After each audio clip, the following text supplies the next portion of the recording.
Let me begin by saying that it's not lost on me that I'm not a familiar face to the Washington Press Corps. So I'm going to say a few words about myself, perhaps expand on some of the things that Mr. Nader addressed, and talk about what I would set as my priorities during this campaign.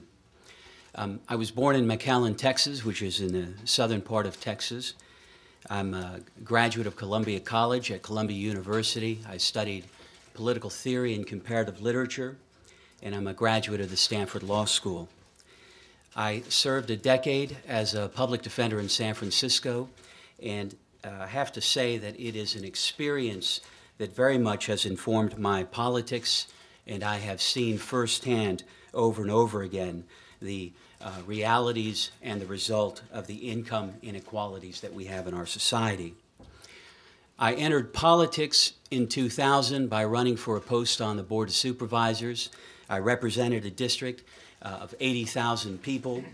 As Mr. Nader pointed out, the budget that the Board of Supervisors oversees is $6 billion now, larger than that of many states. And I was honored by my colleagues there and elected to be the president of the council, although I was the only Green Party member on that body. I think it's a testament to my integrity and my ability to work with politicians of differing political ideas. Some of you may know me from the mayor's race of 2003. I ran for mayor in San Francisco. When I entered that contest, I was told I could not win it, that I had no business being in that contest, and I started that race with perhaps 2 or 3% support. Ultimately, I won 47% of the vote. I was outspent, it's estimated, by about 8 to 1, and I think it is fair to say that I have been credited with raising important progressive values during that contest. It is an honor for me to run with Mr. Nader. I hold him in very high esteem, and I share his politics. Let me say that during this campaign, I would be interested in discussing really 3 broad areas that I think I can make a contribution in. The first is in the area of election reform. And I think it's very important that when we talk about presidential politics, that we simply acknowledge that our democracy is in crisis. Of the last 100 years, if you look at the presidential races, of the last 24 of them, a full third of those contests have been won by a candidate that did not have 50% of the vote.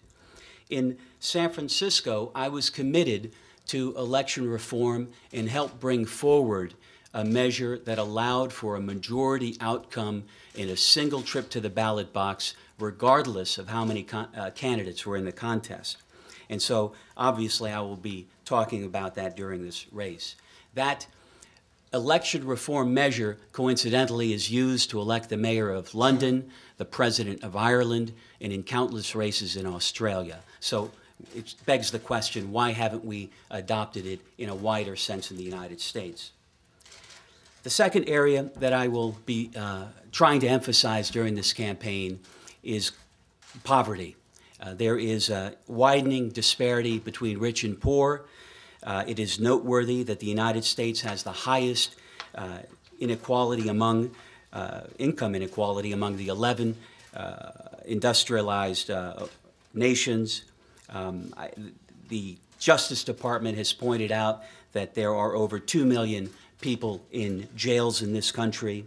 And while in San Francisco, I worked hard to affect issues related to income disparities, specifically working to raise the minimum wage, to create a minimum wage, but to also do something that hasn't been done in Congress, which is to put an indicator for the cost of living.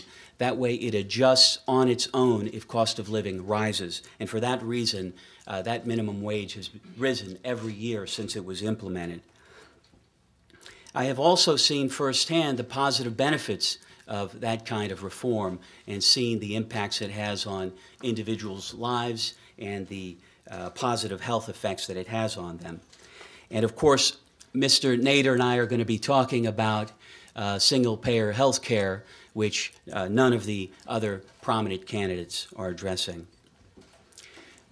The third area that I want to discuss, and I think Mr. Nader and I are committed to addressing is the war in Iraq and the continued occupation there. Although we met about a decade ago, Mr. Nader invited me to be on a tour of California, an anti-war tour in 2005. Let me say, I don't think either one of us thought that 3 years later we would still be urging for withdrawal of American soldiers from Iraq. The National Priorities has estimated that the cost of the Iraq war on municipalities and states is tremendous. D.C. alone has lost $667 million that it otherwise might have had.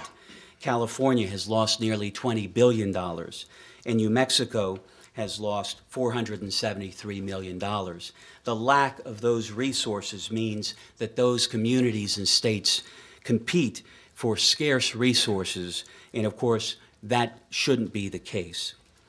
We are also going to distinguish our position on the war in Iraq and the continued occupation from the two major candidates. Senator John McCain has, in effect, been calling for a perpetual war, permanent occupation. And while we appreciate his candor, Mr. Nader and I simply do not agree that that is the appropriate policy for the region. Likewise, the front-runner for the Democrats, Senator Barack Obama, when asked during this campaign at a televised debate whether or not he could commit to getting U.S. soldiers out of Iraq by January of 2013, he would not commit to doing that. As anti-war sentiment has been on the rise, he has indicated he would work to get combat troops out in 2009. But he says he would leave troops there to fight counterterrorism efforts and to strike at al-Qaeda. Those are his words. Well, the Center for American Progress has estimated that that's going to call for 60,000 troops to remain in Iraq. And Mr. Nader and I do not support that policy, nor do we support Senator Obama's call for 100,000 more troops, and we do not support his call to redeploy troops being taken out of Iraq to Afghanistan.